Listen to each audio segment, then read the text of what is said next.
Hello दोस्तों, एक बार फिर स्वागत है आपका अथर्व जी के क्लासेस में। आज हम पॉलिटी ही कर रहे हैं और क्वेश्चंस सीडीएस के प्रीवियस ईयर्स एग्जाम्स से लिए गए हैं। मैं क्वेश्चंस को एमसीक्यू फॉर्म में नहीं कर रहा क्योंकि मुझे लगता है कि मैं डायरेक्ट आंसर अगर आपको बताऊंगा तो आप कम समय में ज़्यादा सीख पाएंगे। तो चलिए स्टार्ट करते हैं। भारत के संविधान का अनुच्छेद 46 किससे संबंधित है? उत्तर है अनुसूचित जातियों, अनुसूचित जनजातियों और अन्य कमजोर वर्गों के शैक्षिक और आर्थिक हितों को बढ़ावा देने के लिए आर्टिकल 46 या अनुच्छेद 46 संबंधित है। अनुच्छेद 46 राज्य के नीति निर्देशक सिद्धांतों का एक हिस्सा है। राज्य की नीति निर्देशक सिद्धांत संविधान के अनुच्छेद 36 से 51 तक निहित हैं। Directive principle of state policy का मेन उद्देश्य है ऐसी सामाजिक और आर्थिक परिस्थितियों का निर्माण करना है जिसके तहत नागरिक अच्छा जीवन जी सकते हैं। अगला प्रश्न है, भारत के संविधान की 5वीं अनुसूची के प्रावधान किन राज्यों में अनुसूचित क्षेत्रों और अनुसूचित जनजातियों के प्रशासन और नियंत्रण पर लागू नहीं होते? In which state the provisions of 5th schedule of constitution of India shall not apply to the administration and control of the scheduled area and scheduled tribes? उत्तर है असम, त्रिपुरा, मेघालय और मिजोरम। आपको ये बता दूं कि भारत संविधान की अनुसूची 5 जो है उसमें अनुसूचित क्षेत्रों और अनुसूचित जनजाति यानी कि शेड्यूल्ड एरिया और शेड्यूल्ड ट्राइब के वेलफेयर की बात कही गई है, लेकिन इस शेड्यूल में इन 4 राज्यों को नहीं रखा गया है। इन 4 राज्यों के लिए हमारे संविधान के अनुसूची 6 यानी कि शेड्यूल 6 में प्रावधान है।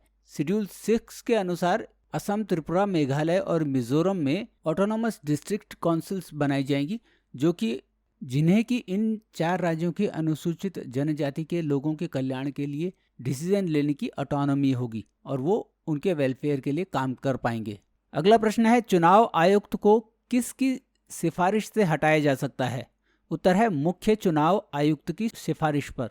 चुनाव आयोग एक कॉन्स्टिट्यूशनल बॉडी यानी कि संवैधानिक निकाय है जिसे 25 जनवरी 1950 को बनाया गया था।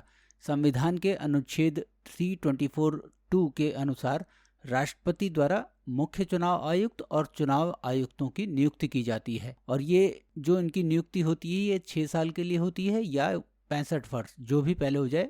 इलेक्शन कमिश्नर के पास सेम पावर होती हैं जो कि एक सुप्रीम कोर्ट के जज के पास होती हैं और चीफ इलेक्शन कमिश्नर को वैसे ही हटाया जा सकता है जैसे कि एक सुप्रीम कोर्ट के जज को, मतलब वो सिर्फ इम्पीचमेंट के द्वारा हटाए जा सकते हैं और इलेक्शन कमिश्नर को बिना चीफ इलेक्शन कमिश्नर की सिफारिश के नहीं हटाया जा सकता।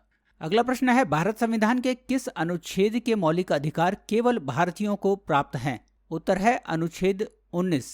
आपको ये बता दूं कि फंडामेंटल राइट्स का जो कंसेप्ट है वो हमने यूएसए के कॉन्स्टिट्यूशन से लिया है। हमारे कॉन्स्टिट्यूशन में आर्टिकल 14 से 32 तक हमारे फंडामेंटल राइट्स हैं। अब इन फंडामेंटल राइट्स में कुछ ऐसे हैं जो फॉरेनर्स को अलाउड नहीं हैं, तो उनमें से एक प्रमुख है आर्टिकल 19। आर्टिकल 19 में क्या है? आर्टिकल 19 में भाषण और अभिव्यक्ति की स्वतंत्रता, असेंबली बनाने की स्वतंत्रता, भारत में कहीं भी रहने की, किसी भी प्रोफेशन को चुनने की, ये सब स्वतंत्रताएं हैं जो कि फॉरेनर्स को अलाउड नहीं हैं। अगला प्रश्न है, संसद में स्थगन प्रस्ताव का उद्देश्य क्या है? What is the purpose of the adjournment motion in parliament? उत्तर है सार्वजनिक महत्व के एक जरूरी मामले पर चर्चा करने के लिए। एडजर्नमेंट मोशन जो होता है वो सिर्फ लोकसभा में लाया जा सकता है और इसके लिए 50 लोगों की सहमति यानी कि 50 लोकसभा मेंबर्स की सहमति की जरूरत होती है। अगर एडजर्नमेंट मोशन एक्सेप्ट कर लिया जाता है तो लोकसभा की रूटीन कार्रवाई को एडजर्न करके इस मुद्दे पर चर्चा की जाती है। ये लोकसभा के सभापति पे होता है कि वो एडजर्नमेंट मोशन को एक्सेप्ट करे या ना करे। अगला प्रश्न है, नियंत्रक और महालेखा परीक्षक के कार्य क्या हैं?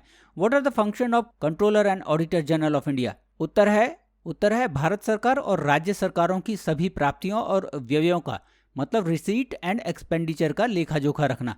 संविधान में सीएजी का उल्लेख अनुच्छेद 148 से 151 तक है और राष्ट्रपति द्वारा प्रधानमंत्री की सिफारिश पर नियुक्त किया जाता है। अगला प्रश्न है, what does the principle of collective responsibilities implies? सामूहिक जिम्मेदारी का सिद्धांत का क्या अर्थ है? कॉन्स्टिट्यूशन का अनुच्छेद 75 हमें सामूहिक जिम्मेदारी के बारे में बताता है और ये बताता है कि मंत्रिपरिषद सामूहिक रूप से लोकसभा के प्रति उत्तरदायी होगी। इसका मतलब ये है कि सभी मंत्री अपने कार्यों के लिए लोकसभा के प्रति संयुक्त रूप से जिम्मेदार होंगे।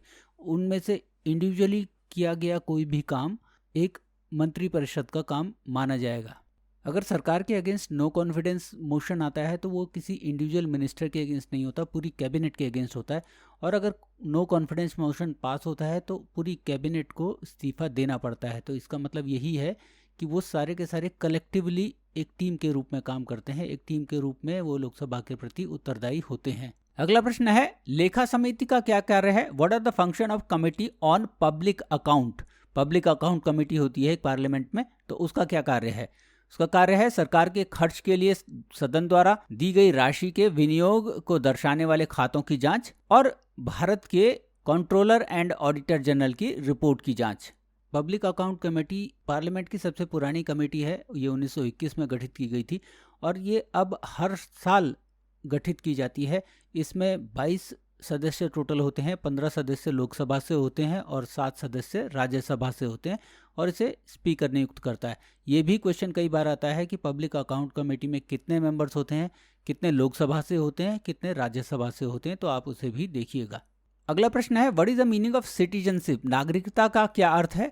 सिटीजनशिप का मतलब है कि एक व्यक्ति जो राज्य द्वारा लोगों को दिए गए सभी नागरिक और राजनीतिक अधिकारों, आई रिपीट, नागरिक और राजनीतिक अधिकारों और विशेषाधिकारों का हकदार है, उसे भारत का नागरिक माना जाता है। भारतीय संविधान के अनुच्छेद 5 से 11 तक नागरिकता से संबंधित हैं। अगला प्रश्न है, who elects the deputy speaker of Lok Sabha? Lok Sabha के उपाध्यक्ष का चुनाव कौन करता है? लोकसभा के उपाध्यक्ष का चुनाव लोकसभा के सदस्य ही करते हैं। लोकसभा उपाध्यक्ष स्पीकर की एब्सेंस में काम करता है और वो तब तक अपने पद पर बना रह सकता है जब तक कि वो लोकसभा का सदस्य है या फिर वो इस्तीफा ना दे दे। अगला प्रश्न है, संसद के सदनों द्वारा विधेयक पारित करने के लिए राष्ट्रपति की क्या भूमिका होती है? तो उत्तर है, राष्ट्रपति किसी भी विधेयक को स्वीकार कर सकता है या अपनी सहमति रोक सकता है। वो धन विधेयक के अलावा किसी भी अन्य विधेयक को वापस कर सकता है और यदि राष्ट्रपति अपनी सहमति दे देते हैं तो विधेयक जो है वो एक्ट बन जाता है, अधिनियम बन जाता है। अभी मैंने कहा कि राष्ट्रपति मनी बिल के अलावा यानी कि धन बिल के अलावा और सब बिल को वापस कर सकता है। तो क्यों मनी बिल को वापस क्यों नहीं कर सकता? इसलिए नहीं कर सकता क्योंकि प्रेसिडेंट की कंसेंट के बिना मनी बिल को प्रस्तुत किया ही नहीं जा सकता। इसका मतलब ये हुआ कि प्रेसिडेंट पहले से ही अपनी कंसेंट मनी बिल को दे चुका होता है, इसलिए उसे वो वापस नहीं कर सकता। अगला प्रश्न है, कैबिनेट मिशन 1946 का प्रस्ताव क्या था? What was the proposal of cabinet mission plan 1946? तो उत्तर है, to discuss the transfer of power from British to Indian leadership. मतलब ब्रिटिशर्स से भारतीय नेतृत्व को सत्ता का हस्तांतरण कैसे किया जाना है, ये चर्चा करना कैबिनेट मिशन प्लान 1946 का प्रस्ताव था। अगला प्रश्न है, किसकी सहमति से सरकार का वार्षिक वित्तीय विवरण, जिसे हम एनुअल फाइनेंशियल बजट भी कहते हैं, भारत के प्रत्येक वित्तीय वर्ष के संबंध में सदन में प्रस्तुत किया जाता है? उत्तर है, भारत के राष्ट्रपति। भारत संविधान का अनुच्छेद 112 इसके बारे में हमें बताता है। वो बताता है कि राष्ट्रपति प्रत्येक वित्तीय वर्ष के संबंध में संसद के दोनों सदनों के समक्ष सरकार की अनुमानित प्राप्तियों और व्यय, मतलब रिसीट एंड एक्सपेंडिचर का विवरण प्रस्तुत करेगा। अगला प्रश्न है, लोकसभा और राज्यसभा के अतिरिक्त यानी कि हाउस ऑफ पीपल और हाउस ऑफ काउंसिल के अलावा संसद का हिस्सा कौन होता है? तो उत्तर है, राष्ट्रपति। हमारे संविधान के अनुच्छेद 79 के अनुसार संसद में राष्ट्रपति और 2 सदन यानी हाउस ऑफ पीपल और काउंसिल ऑफ स्टेट शामिल होंगे। अगला प्रश्न है, राष्ट्रपति के चुनाव करने के लिए निर्वाचन मंडल में कौन कौन शामिल होंगे? उत्तर है, दोनों सदनों के निर्वाचित सदस्य और राज्य की विधानसभाओं के निर्वाचित सदस्य।